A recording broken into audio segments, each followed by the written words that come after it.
The True Crime Society podcast contains adult themes and violence and is not intended for all audiences. Listener discretion is advised.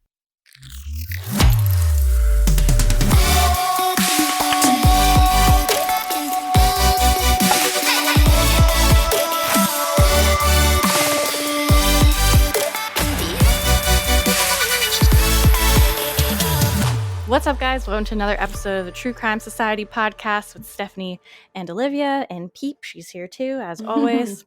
And Freshbutt's here too. He just walked in, but he usually doesn't cause as much trouble as her. Today is May 25th, which I don't think it should matter for really any of these cases. Most of them are kind of closed, done deals, but we'll see, and we'll get into all that.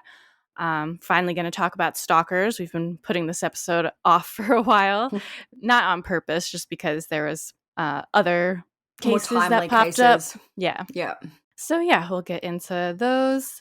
Oh yeah, and just as a reminder to everyone, because I always forget to say it, but this time I was like, bitch, you better remember, for the people who don't want to hear us talk or chat at all, for the 8 minutes that we chat, there's a little timestamp in the episode description. So if you want to fast forward right to the start of the episode, you could just click that and it'll bring you right there. Or at least tell you where to fast forward to on whatever app you're listening. And if you are new to the podcast, we don't chat like this the whole time. We just have kind of a little chat at the start. Then we get into the crime, right where this timestamp is. So if you like the chat, that's great. But if not, you can definitely skip forward. Yeah. And for the people who hear us say that all the time, you're like, we know, shut up. We like hearing you chat.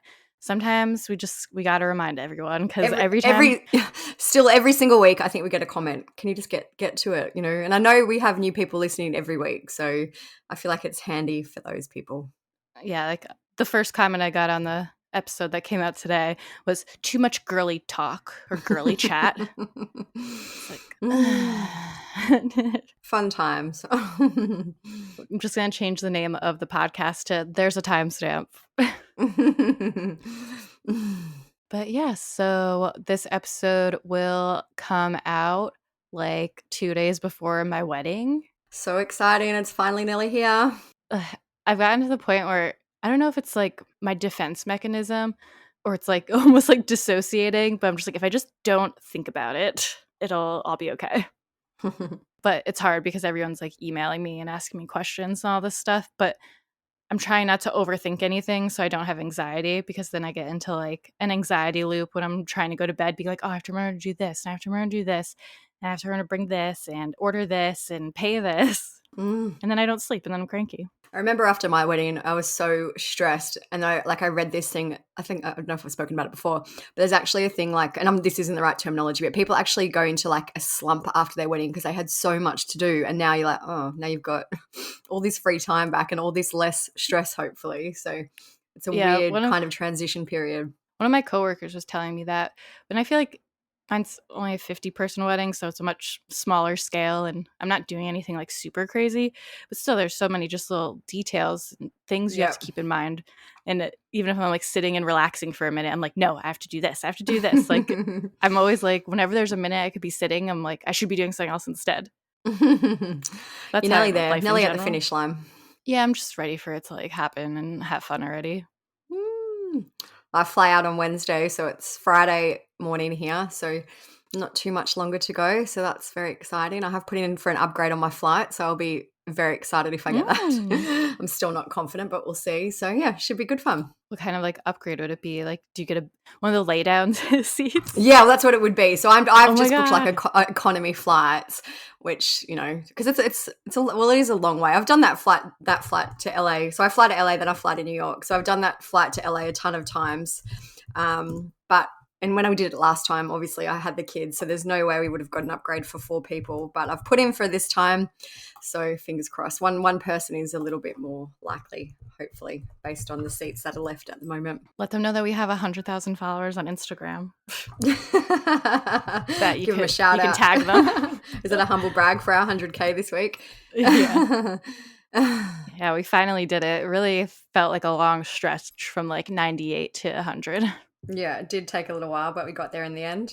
I have to remind myself, though, that every like 98.7, like that point is 1,000. No. Oh, yeah, it is. So, yeah, well, it's 100. So 99.7, 99.8. Yeah, that's 100. Yeah, like it's not, because when you look at it, you're just like, oh, but it doesn't change. So there's another 100. Yeah, I wish it told you every single time it went up, but it just gives you the general numbers. I think it would if we switched back to like a business or creator account, but we had to shut that off because we kept getting in trouble. And someone told us, like, if you switch to not be a business account and just stay like a personal account, you get in trouble less. And that was definitely true in our case anyways. Yeah, well, we haven't, don't want to jinx it, but nothing's happened since, so it could also be that we went back and deleted anything remotely funny. And when I say funny, I mean like memes and stuff, not making fun of people, but funny memes that we'd ever posted. So, or literally anything with serial killers, old serial killers, because that's like a trigger apparently. We have like a little, it's like a big update, but like a little update, but a highly anticipated update last night. Everyone remembers the Gabby Petito case with Brian Laundrie. Everyone thought his parents were like really crazy and maybe kind of knew about the murder and were trying to help him.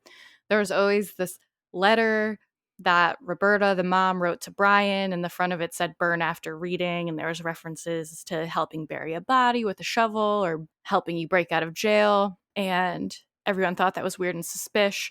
So the Petitos are now suing the Laundrie, saying that they caused them like emotional distress and that they knew that Gabby was dead and didn't tell them or put any effort into helping. I'm literally just saying this from my memory, so if anything isn't 100% correct, I apologize, but that's the vague story. Do you want me to read parts of it, or have you got it up? I don't. But so the letter, the Petitos were fighting to have this letter released because they thought it might show proof that Roberta or the parents knew that something was going on, something bad happened to Brian, that he murdered Gabby, essentially. And the Laundries were fighting to not have this letter released because they said that it was written months before and it was unrelated. And it was just like a quirky letter full of jokes that like Brian and her would understand about like a book they read. And it was just, she wrote it during a time when their relationship was strained, and that it was written months before they even went on their trip. But there's no date on it. And the next controversial fact of the letter is where this letter was actually found, because we were initially told by, I guess it was the Petito's lawyer, but I feel like even before that, people were saying, they always said that when they found Brian's remains, he had a backpack and there was like a notebook and like papers and stuff in it. So Petito's lawyer said that the letter was in that notebook with his remains, which makes it seem like it was a more recent letter than something that was written months ago. Like, why would you be carrying around a letter that you had for months? I feel like, yeah. That's the significance now of that. The Laundrie's attorney are saying that the police had this way before they found the body. It was not with the body, and they've had this for a few months before the body was found. So we don't really know what the truth is yet.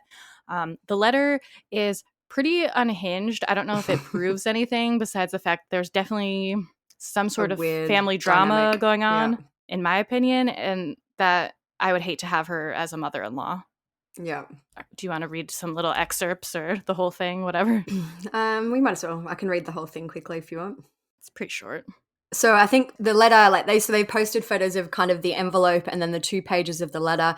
The main page says Brian Christopher Laundrie, and then kind of in brackets it says burn after reading. That's the front envelope cover. Just as a little interesting thing, I also find it interesting that he's Brian Christopher and so is Brian Koberger. He's also Brian Christopher. So weird. I know, it's so weird. What are the odds, really? Anyway. We need to find out Brian Walsh. Imagine. I'll look up after this. I'd pass away.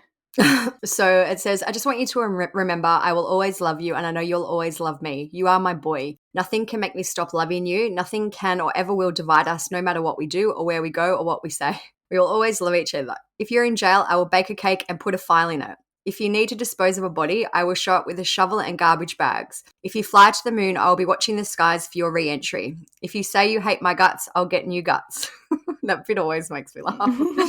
So weird. Remember that love is a verb, not a noun. It's not a thing, it's not words, it's actions. Watch people's actions to know if they love you, not their words. Therefore, I am certain that neither death nor life, nor angels, nor the ruling spirits, nor things present, nor things to come, nor powers from above, nor powers from below, nothing in the entire created world can separate our love. Neither hostile powers, nor messengers, nor heaven, nor monarchs, nor earth. Nothing has the power to separate us. And then that's a quote from Romans 8:38. And it finishes with, nothing can separate us, hatred, not hunger, not homelessness, not threats, not backstabbing, not even sin, not the unthinkable or thinkable can get between us. Not time, not miles and miles and miles. The end.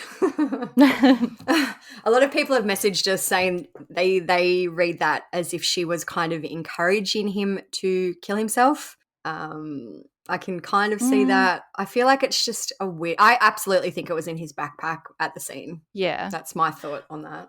Because they also said the papers weren't they were in a plastic bag, luckily, or else they would have been wet because the area was his flooded. notebook was a little bit wet. Like they've released photos of the notebook, and it was kind of, when the writing bleeds if it gets wet. But this looks fairly well preserved from the photos that we've seen. Yeah, honestly, I wouldn't be surprised either way. Maybe they didn't know that he murdered Gabby, or like they maybe suspected it, or just it was one of those things where they were like, let's not talk about it, but we all know deep down. But I also don't think the letter really proves that. I feel like it just proves that she was controlling. It's a weird relationship, obsessive, yeah. And clearly there was some sort of strain on their relationship, like she said, which is why she allegedly wrote the letter. And that could also just add more reason as to why maybe Brian was very on edge. Maybe there was something going on in their family or in their personal lives, which I'd be interested to know more about as a nosy person. I don't know. Some people, I've seen mixed reviews. I think most people think like it shows that they knew, at least suspected something was going on. Something. Yeah. And some people are like, this just looks like a mother who loves her son. And I'm like, I wouldn't want you as my mother-in-law either then. My first thought was like, so she hated Gabby. Yeah. Yeah, I guess we'll see if anything comes from that. A lot of people were yesterday saying when the letter came out, she should be charged. She clearly knew what was going on. I don't think there's enough to charge them, but maybe to sue them. Yeah. Be interested to see what comes from it. Yeah, I don't know. I'd love for the Petitos to win just after what they went through. Yeah. We'll see. Okay, so let's get into our episode. We're going to talk about some stalkers today. So let's go. The first case we're going to talk about today is one that hits pretty close to home. It also happened pretty recently.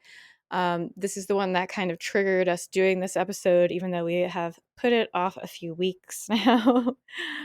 But this is kind of the one that made us be like, oh, that might be like an interesting subject. So this is the murder of podcaster Zohreh Sadeghi. She was 33 years old, and her husband by a stalker. We said it hits a little close to home because she was a podcaster. It's not like she was this like big famous celebrity. Just had some guy who listened to her and became infatuated with her. This morning, new details about a murder involving a podcast host and her husband found dead in their Washington state home. They have the active hostage situation. The shooter is not detained.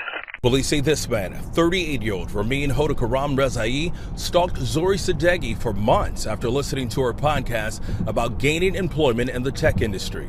The two communicated back and forth through a chat app. Then at some point, things started to take an eerie turn when he contacted her more than 100 times in a single day, according to authorities. Sadeghi writing, "These delusions make me fear for my life and the lives of my loved ones." ABC News has learned just a week before her death, Sadeghi filed a request for an order of protection against the suspect, citing a disturbing pattern of behavior. Police say the suspect, who was a long-haul truck driver, drove all the way from Texas to Washington state.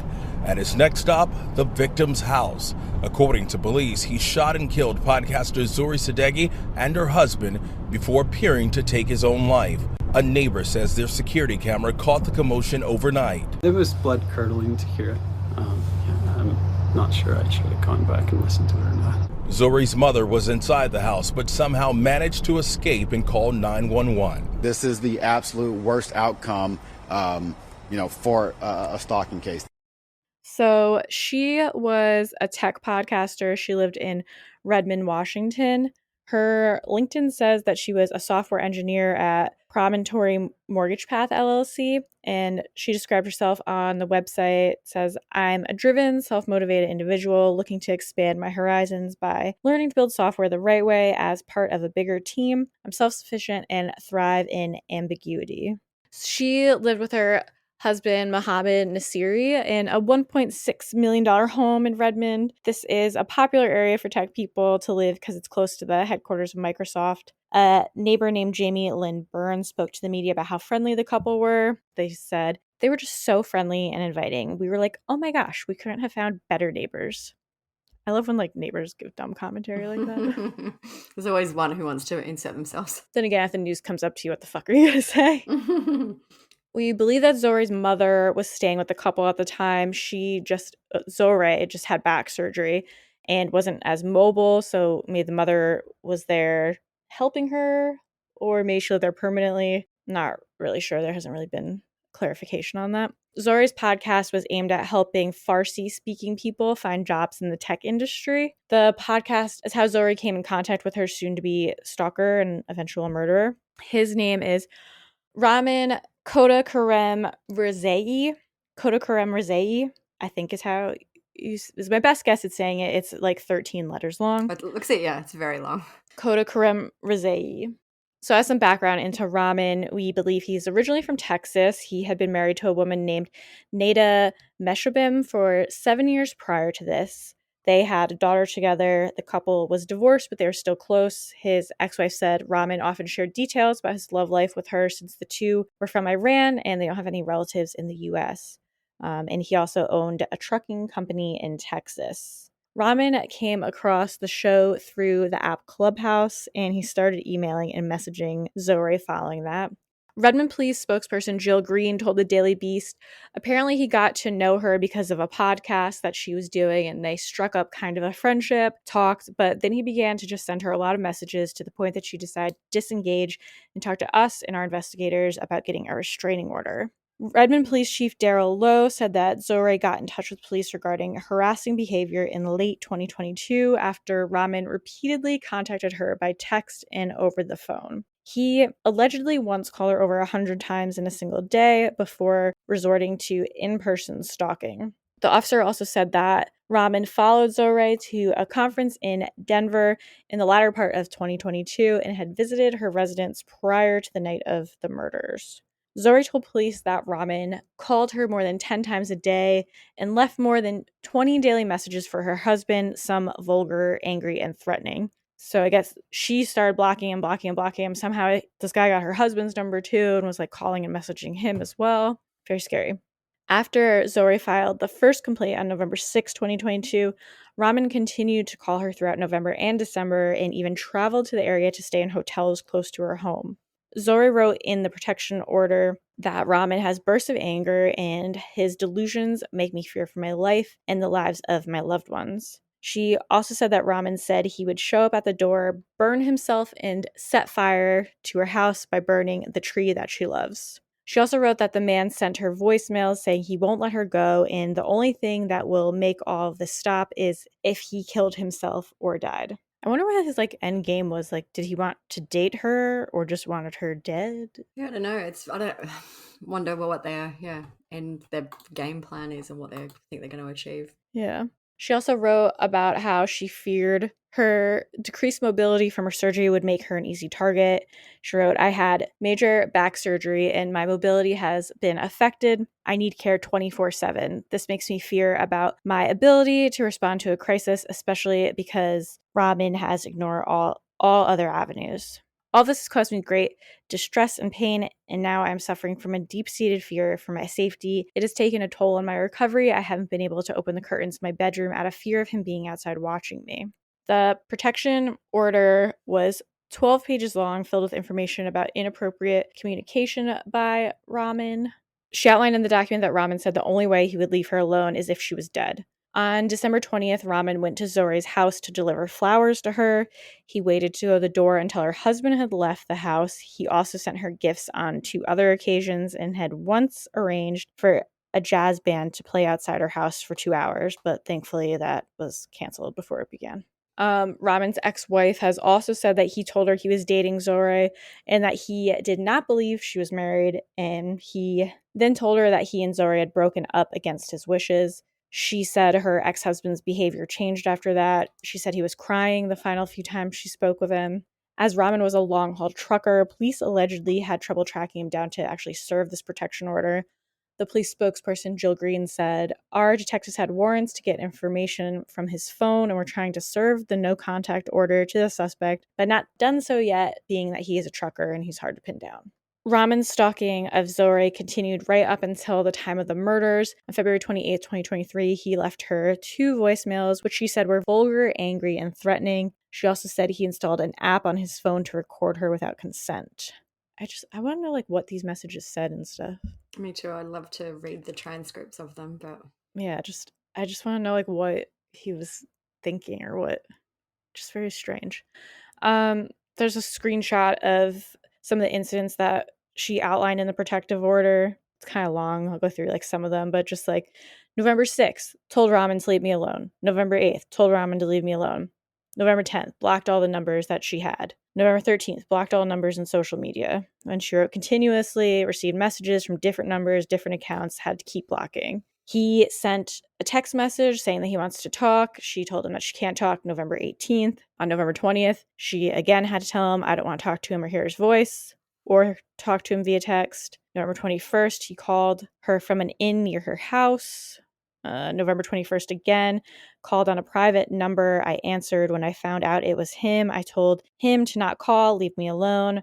He said that he was in her neighborhood and she told him to go away. So even just all that was in the span of a month. Again, he's calling from private numbers. She made so her phone can't get calls from private numbers. And the same goes for December, just him. Then he starts using the Telegram app, saying that he was near her house, called from an inn nearby. She had surgery on the 13th. Then her husband left for Australia on the 20th. That's when he showed up at the door with flowers, literally like a few minutes after the husband left. She called the police. There's also something, he sent her a neck scarf, and police took that as evidence. So just some examples of what was going on. How stressful. I know, especially feeling like you just can't get help. I was thinking about when I was reading the notes before, I was like, I'd have to like leave. I'd have to go to a different state or something, but obviously not everyone has that. Like, you have a job, you can't just freaking leave. And also she was basically incapacitated. Like she true. It was like worst case scenario. Even in that thing, she talks about how she doesn't know what day the gifts got delivered because she couldn't check the mail for 3 days because she couldn't walk, basically. So in the early morning hours of Friday, March 10th, 2023, Raman broke into Zohreh's house where she, her husband, and her mother were all sleeping. Broke into the house through the window of Zohreh's mother's bedroom where the two had an altercation. Thankfully, the mother managed to flee to the house and run to the neighbors to get help. Zohreh's husband, Mohammed, was shot as he tried to flee the scene before collapsing and dying in the front yard. He'd been shot in the chest. When police entered the home, they found Zohreh and Raman both deceased, both found in the primary bedroom of the house. Zohreh had been shot to death and Raman died of a self-inflicted gunshot wound. After the murders, Police Chief Darrell Lowe spoke and said, a restraining order is simply a piece of paper that allows officers to take enforcement action should a suspect violate the court order, but a piece of paper does not protect a person when someone is intent on causing them harm. In this case, the victim did everything they possibly could. It's a tragic event. Like, I get what he's saying because it is true, but it's just a shitty comment also because I feel like they're trying to scapegoat from not being able to get him the restraining order. And I just think that was such bullshit. Like, as a long haul trucker, there'd be ways to track where he is. Like, either if he was working for a company or there'd be GPS on his truck. Like, there'd be a whole bunch of regulations that a long haul trucker would need to meet in terms of reporting and record keeping. Just way outside of Zohreh's house, clearly. Like, he was there. And I do agree, like, in the end, it probably wouldn't have made any difference, but you never know. Maybe it would have deterred him a little bit. We just, or bought her more time until she, like, was mobile well again. Yeah. And I guess, too, it is very unusual that a stalking would actually ever come to murder. Like, and I'm not making this any less, like, it's a horrible thing, but I guess this would be the last thing that you would really ever expect would happen. It seems like it escalated very quickly as well. Yeah. But I think what he's saying is true, and I do think there needs to be, like, a better, I don't know what system, because a restraining order really doesn't do anything. But I think that they're just kind of saying it in, like, not as like an excuse, but they're trying to say as like a defense because they didn't get it to him, which seems shitty. It's kind of like, it's almost a bit, and I hope I'm using this right, it's almost a bit of a gaslighting statement because it's like, she it wouldn't matter. And there's nothing else it's just a bit, But It's just like that sentence itself. Doesn't that make you think like, oh, she did everything she could, but she still died. So what can we do to fix this? Like, someone shouldn't do everything that they could possibly do and still be murdered. Yeah, and still have no proper outcome. And try to get like all the proper help and all that. It's fucking bullshit. So that is it. Obviously, we don't think there'll be much else. I hope her mother is doing all right. But now, essentially, the perpetrator's dead. I do wish that we could find out more about it, but now that they're all dead, I doubt anything else will come out. Maybe they will end up releasing, but then I Like guess what is the benefit to them releasing it? Like, unless it could help other people, essentially, it's. I just want to know what I know that the motive isn't always they want to date them or they're so in love with them. But he just seemed like not even interested in that. He's just like was obsessed with her and wanted to kill her. Is weird. Yeah. All right. So when I was looking up other kind of well-known stalking cases that we could discuss, one of the most documented cases of stalking resulting in murder is that of Rebecca Schaeffer. So Rebecca was 21 when she was murdered in Los Angeles in July 1989. So it's a little bit of an older one, but it's a very high-profile case. Rebecca was born on November 6, 1967 in Eugene, Oregon. Rebecca was born on November 6, 1967 in Eugene, Oregon. Her parents were Dana and Dr. Benson Schaeffer. She was their only child. She was raised in Portland and she attended Lincoln High School. So she apparently aspired at an early age to become a rabbi, but she changed her mind and she was offered some teen modeling roles. In 1984, when she was 16, she worked with Elite Model Management in New York for the summer, and with her parents' permission, she stayed there to pursue a modeling career. So she began her acting career in late 1984. She had roles on Guiding Light, One Life to Live, and My Sister Sam, amongst others, and she also had supporting roles in several movies. So she was very attractive, very, kind of wholesome looking. It's not unusual to think that someone would be, attracted to her, essentially. Yeah, she's very cute. She has kind of like a little baby face type look.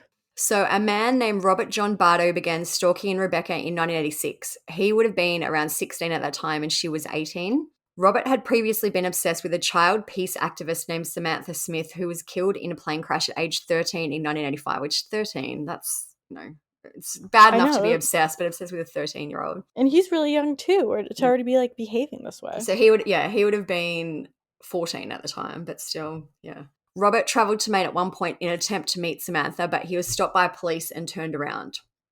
After Samantha died, he turned his attention to Rebecca. He wrote her numerous letters and she replied to one of those, which was probably, the worst thing she could have done. Obviously, she didn't know that, but just spurred him on. Rebecca responded, writing that his letter was the most beautiful that she'd ever received. On her letter, she drew a peace sign and a heart and signed it with love from Rebecca.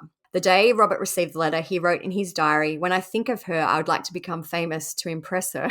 So in 1987, he traveled to LA and he attempted to get onto the set of My Sister Sam. He was turned away by security. So at this point, he was still very young. Like, he would have only been 17 and he's going to LA to try and track down this girl. Yeah, it's crazy what these people can do so young back in the 80s. Live in New York alone, go to harass a girl. So he came back 1 month later armed with a knife. Security again turned him away. He wrote in his diary again, and he wrote, "I don't lose, period." So the rejection, though, does seem to have deterred him for a little while. He went back to Tucson, Arizona, where he shifted his obsessions towards Madonna and Tiffany. I don't know if you guys remember Tiffany, but she was like a pop star back then. Robert became obsessed with Rebecca again when he saw her in a scene from Scenes from the Class Struggle in Beverly Hills. In this scene, she was in bed with another actor. He decided that she should be punished for becoming another Hollywood whore. He wrote in his diary again that she had become one more of the bitches of Hollywood.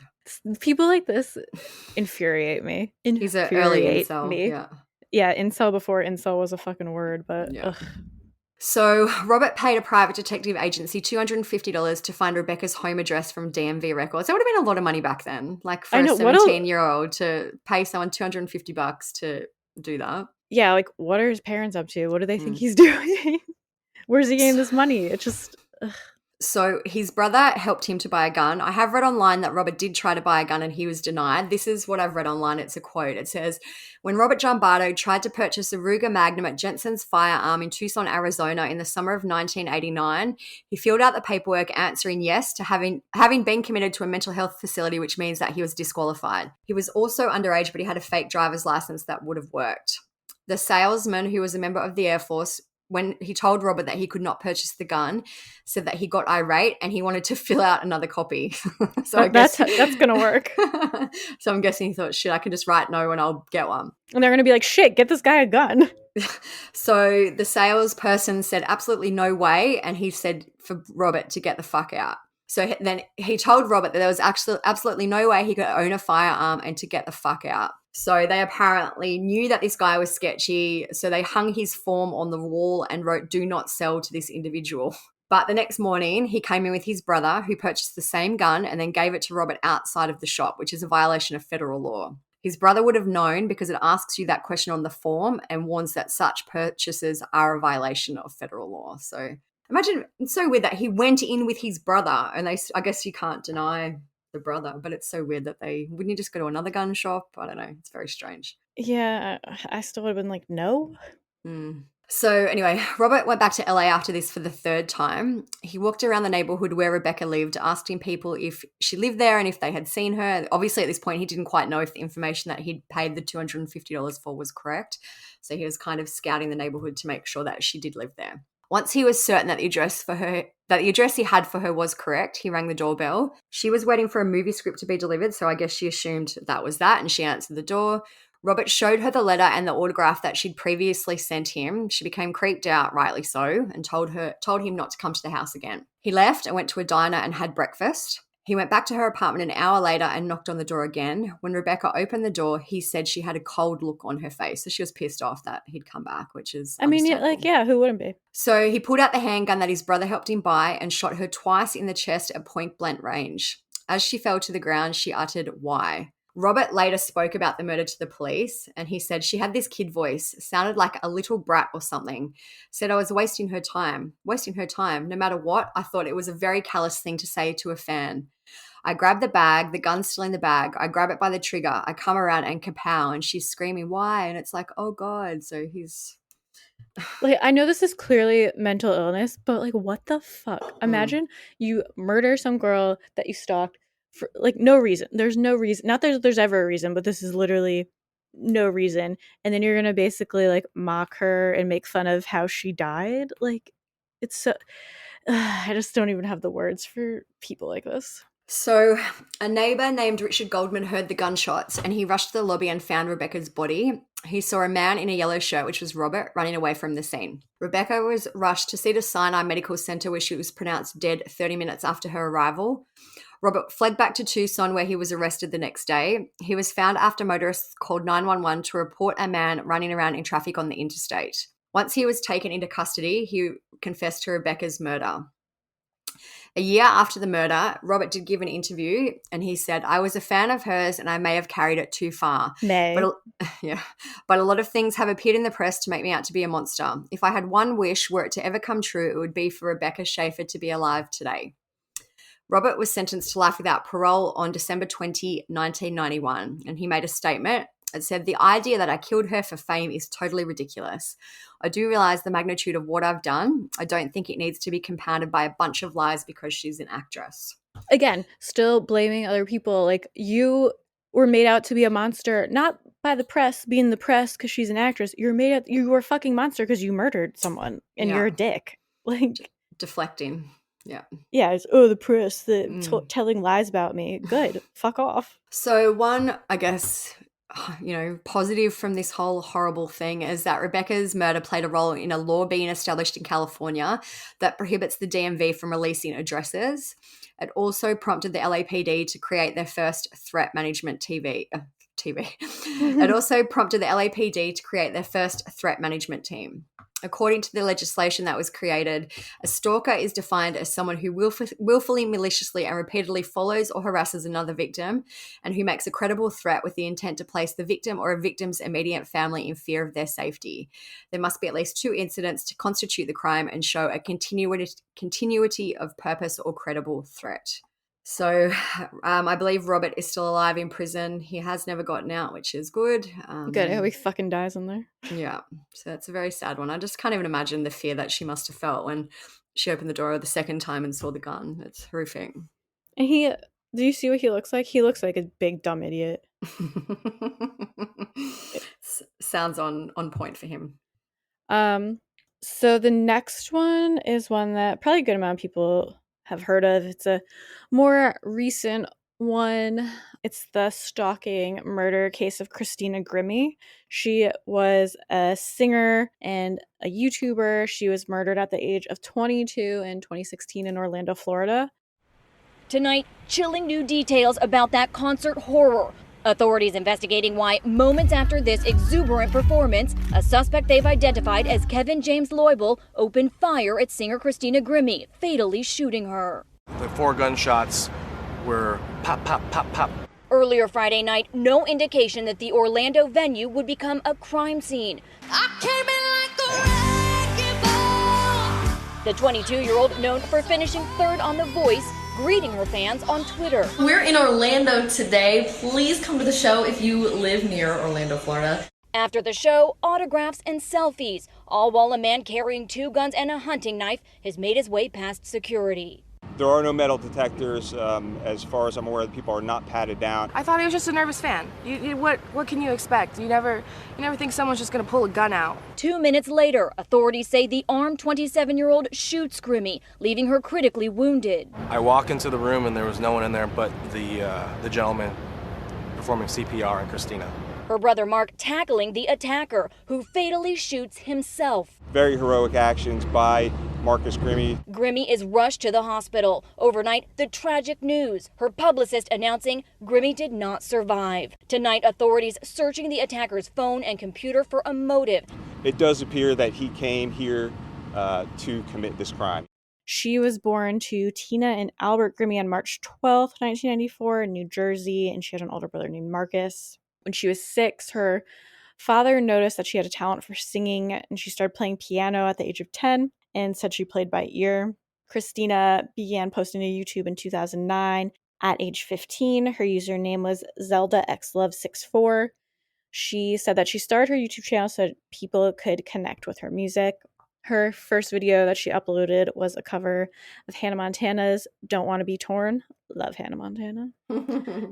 In 2011, she placed second in a My YouTube competition behind Selena Gomez. She went on to perform backup vocals for Selena during the 2011 Digi Tour. She opened for Selena and the Jonas Brothers during the Concert of Hope, so she's like pretty getting to be a bigger deal. She released an EP in June 2011. It debuted at number 35 on the Billboard 200 chart. Things started to really ramp up for her when she appeared on The Ellen Show in October 2011, and she performed at the American Music Awards in November 2011. I was actually watching videos of her singing today. She did have a really good voice. I'll put in some clips of her singing.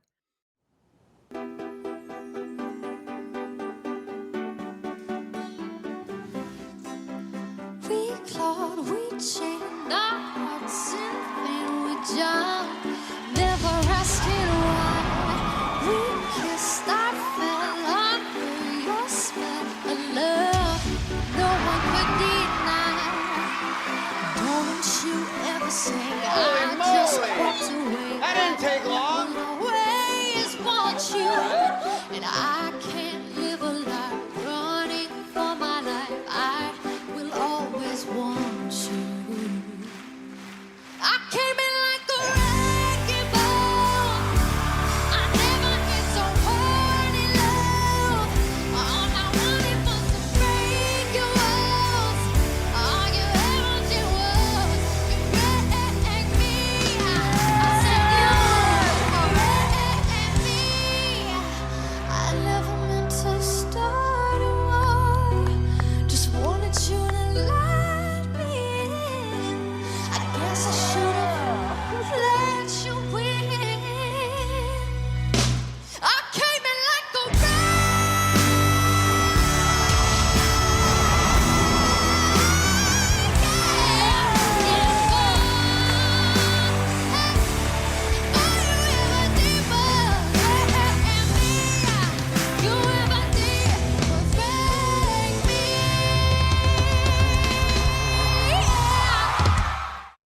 She moved to LA in 2012 to pursue her singing career, and she signed with Creative Artists Agency. By April 2013, her YouTube channel had more than 375 million views, and she had more than 2 million subscribers.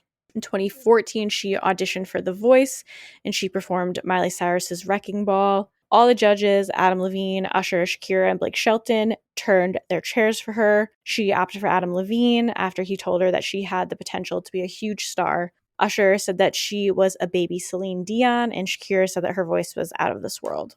Selena Gomez and Justin Bieber supported her during her time on The Voice, and she finished in 3rd place. But Carson Daly said that he was shocked that she didn't win. So this gives you some background on where she was going. She was a rising star, very talented, and she did have like some sort of fan base. Like she was on a pretty big show. She had a lot of followers. She seemed to be very hardworking as well. Like when you actually look at the stuff that she did before she died, she was still so young, but she had accomplished and, completed so much. Yeah. June 10th, 2016, Christina performed at the Plaza Live in Orlando. She posted earlier that day on her social media that she was going to be there, and she asked her fans to attend. It's estimated that around 300 fans attended. She ended her performance around 10 p.m. and went to sign some autographs inside the venue. Around 100 fans were waiting to meet her, and at 10:24, a fan named Kevin James Loibl, 27 years old, walked up to Christina. He didn't say a word. She mistook this for shyness, and she opened her arms to offer him a hug. I guess this was something that she did if she thought maybe a fan was too shy to say hi to her, which kind of shows you what kind of person she was. Kevin then pulled out a Glock 19 pistol and shot Christina 3 times at point-blank range. She fell to the floor, and a scuffle ensued between Kevin and Christina's brother, who was her road manager. Kevin broke free and fatally shot himself. CPR was performed on Christina, and she was taken to the Orlando Regional Medical Center in critical condition, but she was pronounced dead just before 11 p.m. that night. Autopsy showed that she had been shot 3 times, once in the head and twice in the chest. When police examined Kevin's body, they found 2 handgun magazines in his pocket, a knife strapped to his ankle, a Florida driver's license, a ticket to Christina's show, and a hotel key for the Courtyard by Marriott in Orlando. Police went to the hotel and showed the front desk manager a photo of Kevin, and the manager instantly asked if he was the one who shot Christina. The manager said he was strange, that he checked into the hotel the day before the concert, had no luggage, and paid $269 for the room. Police investigated the hotel room Kevin had stayed in. They said, a reporter said there was no luggage, no personal belongings visible. The bed looked as if he slept on top of the covers. In the trash, it appeared he had purchased some food from the hotel snack bar and ate it in his room. Police spoke to Kevin's family, who said that he rarely left his room except to go to his job at Best Buy. They had never heard him mention Christina, never saw him watch The Voice. They didn't know he owned any guns. They did say that he spent a great deal of time on the computer in his room. It's like red flag, hello. I feel like anytime I hear he never really left his room, but he spent a lot of time on his computer. We don't really know him. We never spoke to him. Just automatically makes me think of Adam Lanza, the Sandy Hook shooter, because it was the same thing. Kevin's a lot of the stuff about him reminds me of Adam Lanza, actually. Kevin's Best Buy supervisor, Luke Dahl, described him as socially awkward and detached. He said Kevin had no social skills and worked in the back of the store where he had no interaction with customers. Kevin had encrypted his phone, which meant that police weren't able to extract any data from it. He also intentionally destroyed the hard drive in his computer. Corey Deddington, who was Kevin's friend for 15 years, said that he was his only friend in the world. He told police that Kevin had become fixated on Christina over the past year. He said that Kevin watched everything having to do with her. Corey said Kevin spent most of his waking hours watching Christina on YouTube, as well as constantly monitoring her social media accounts. Despite following her on social media, Kevin himself didn't have a Facebook, Twitter, or any other social media profiles. Kevin claimed he had been an atheist, but told Corey that Christina's Christianity had spurred a change of heart. He told Corey that Christina had helped him to see the world in a different way. Before the murder, Kevin lost 50 pounds, underwent LASIK surgery, had his teeth whitened, got hair implants, and he told Corey that he'd done all of it for Christina. His parents had no idea. Did they? No. They're just like, no, he's been in his room. He got LASIK surgery, hair implants, lost 50 pounds, got his teeth whitened. Maybe they just didn't want to tell the cops anything. Around 2 months before the murder, Corey became concerned about Kevin's obsession with Christina. When he tried to raise the topic with Kevin, he would become angry and defensive. Kevin told Corey that Christina was his soulmate. At least 5 of Kevin's Best Buy coworkers told police they knew about his obsession with Christina, and they would good-naturedly tease him about his internet crush. In terms of security for the event, bags should have been checked, but there weren't any metal detectors and the attendees were not frisked. Kevin had never been previously arrested and had purchased the 2 guns legally. He was in the police system for minor issues such as petty theft and a 2008 car accident. He was once accused of battery, but no charges were filed after the victim became uncooperative. Christina's family released the following statement. They said, "It's with a heavy heart that we can confirm that Christina has passed and went home to be with the Lord. She was shot at her show in Orlando and unfortunately did not survive the gunshot wounds. We ask at this time that you respect the privacy of her family and friends in their time of mourning. If you'd like to give back to Christina's family and her memory, please consider donating to the family's GoFundMe page in their time of need." Adam Levine also made a statement. He said, "Bahati and I are absolutely devastated and heartbroken by Christina Grimmie's tragic death. Our hearts go out to her family. Christina was a natural, a gifted talent that comes along so rarely. She was taken from us too soon. This is yet another senseless act of extreme violence. I'm left stunned and confused how these things can conceivably continue to happen in our world." It's so sad. Like, it's the like that was the absolute prime of her life. If she was alive now, I have no doubt that she would be a massive, massive star. Yeah, same. She was very like on brand with like the Disney Channel, Jonas Brothers, Hannah Montana that were like big at that time as well. It's crazy that people, and again, I know it's mental health, but that this guy could make up a whole relationship with someone that never happened, like thinking this was like she was his soulmate, and then one day she must have done something that pissed him off and changed his mind. It's just wild. Yeah, it just always blows my mind. It blows my mind how people, what they think they are entitled to do. Like, I know it's mental illness as well, but yeah, just how it can become so blown up in someone's mind, either a relationship or do you know what I mean? Like, obviously this is not a relationship, but he believed it was. And you've just got no idea that it's even happening. And he's a bit older, like he was 27, but not to like blame the parents. Obviously, it's hard to be a parent, but when they say things like, I don't know, he never left his room, he like didn't talk a lot, we don't know anything about him, he just goes to his room, is on his computer all the time, and that's it. It's like, you gotta fucking help them. Like, yeah. They don't know that they're weird, essentially, because it's mental illness. And it's the same thing I was saying with Adam Lanza. Like, so much, obviously, Adam Lanza was the shitty guy who shot up the school. He's a bad person, not taking any blame off of him. But his mom was so negligent that if maybe she gave a single fuck or tried to get him help at all, like that could have been maybe avoided. It's just like people who have mental illness need help from other people. And I get that it's hard to like approach someone about that. How old was Adam Lanza when he did it?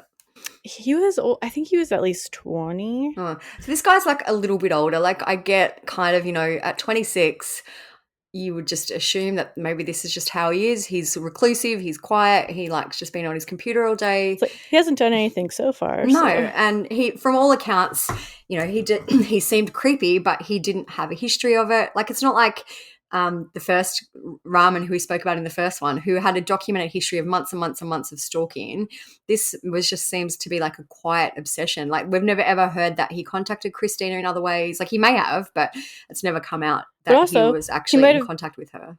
He might have been weird his whole friggin' life, and his parents just didn't know because it seems like they turned a blind eye to it. Adam Lanza was 20, but with that specifically, like, because so much came out in the FBI papers just about his like upbringing and how he was raised, how he had like severe mental illness, and his mom like let him stop taking his medication, let him like sleep on the floor in his room, let him just do like all this weird shit and never got him help. Just let him be in like a petri dish of toxic shit. I guess that Kevin's family, maybe by that point when there had been no illegal behavior that they knew of or really worrying behavior, maybe they just assumed, a bit strange but harmless. And yeah, I guess it's just like a fine line to walk. And I'm not trying to like blame the parents, but just more so making the statement of like, yes, it's hard to talk to people about mental illness, if you think that they have mental illness or if they're acting strange and they're unaware of it. But I think it's something that more people need to do, or at least maybe he knew he was weird and like knew something was wrong, but he didn't feel comfortable like talking about it. I don't know, all these people clearly just had mental illness, and it's just frustrating when innocent people, like girls living like the prime of their lives, basically get murdered and get their shine put out by some fucking psychopath. And I also wonder now too if like the 3 cases that we spoke about today, obviously one was quite old and the other 2, like Zohreh's one was the most recent, but now I wonder if there's more of a trail for stalky behavior. Like you can say, yep, they contacted me on all these numbers, all these apps, whereas obviously Rebecca wrote a letter to her. That was the only way that essentially he could contact her. So yeah. Like Zohreh had a ton of stuff that was in that was listed, because she also wrote it all down herself too, because she was smart.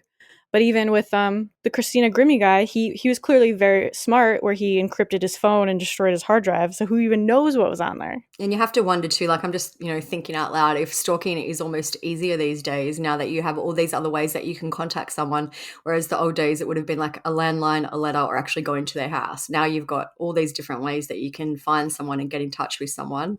And everyone's got all these digital addresses, like, Facebook, Instagram, emails, all these different ways that you can be found. So it's a little bit scary. Yeah, it just makes people so much more like accessible. Like with Christina Grimmie, she had all those videos out, whereas if she didn't have all these videos out, she wasn't putting herself out there on social media, he may not have even ever found her. And people get weird. I was just reading about it recently, even with influencers today. It's called like parasocial relationships, and it says a parasocial relationship is a one-sided relationship formed when one party extends energy, interest, and time, and the other person doesn't know they exist. So basically like influencers. Like people out there think these influencers are like their friends and they know what's going on in their lives and like their buddies, but like obviously the influencer doesn't really know who the fuck they are. But someone posted about recently, because someone like wrote her a nasty message and how they like used to love her and they thought that she was like this type of person and XYZ, but now she posted this and now clearly she's not what she thought she was. But it's like these people don't really know you. It's kind of like they come up with these opinions of you. Schaeffer one, how he got really mad when she appeared in like a sex scene or a bed scene in the movie. He's like, now you've destroyed me. I'm coming to get you. They take it personally when it actually has nothing to do with them. Yeah, it's definitely interesting. I'll have to read more about it, like parasocial relationships. And even with us, like I have followers on Instagram now, and sometimes I'm like, yeah, I want to post about my life, because there's so many people who follow the podcast that I've talked to that I like and I think are funny, that I chat with on my Instagram.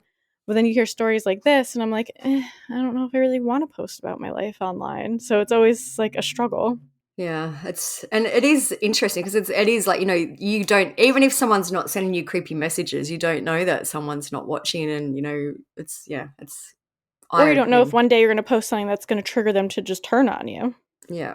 So I did find some interesting stats about stalking. An estimated 1.7 million people are stalked each year in the US. There's some interesting info I found in The Guardian. It said they conducted a 6-month study by the University of Gloucestershire, and it found that stalking was present in 94% of the 358 cases of criminal homicides that they looked at. So basically, murders, in all those cases, 94% of the murder victims were stalked. Wow. Surveillance activity, including covert watching, was recorded 63% of the time.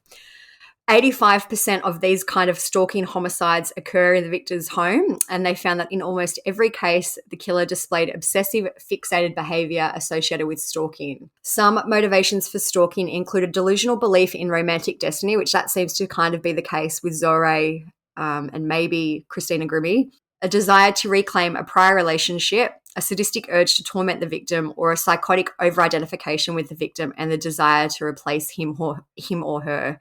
I feel like Rebecca Schaeffer's one may be more so the identification of the victim. I don't think it sounds like he thought he was in a relationship with her, but he wanted, I don't know, maybe wanted to be.